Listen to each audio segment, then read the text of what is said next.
the next thing regarding the setup, like, do you think the towns like our districts, second tier cities, and those areas, do you think there is a setup to practice? Because after completing cardiology, do you think there is setup in currently in India, at least in Tamil Nadu, to Yeah, practice we have cardiology? set up.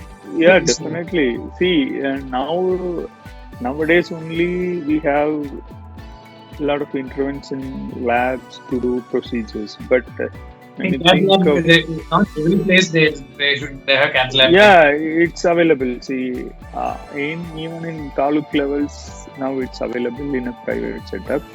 But see, when we were doing MBBS in 2003, 2004, at the time and all, when you think there were no cath labs in in government medical colleges. Nowadays, in all government medical colleges, we have.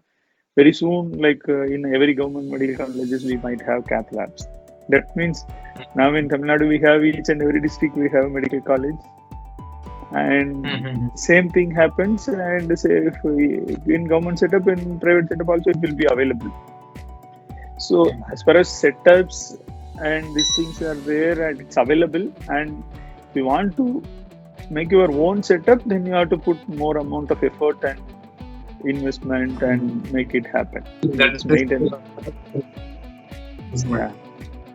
yeah.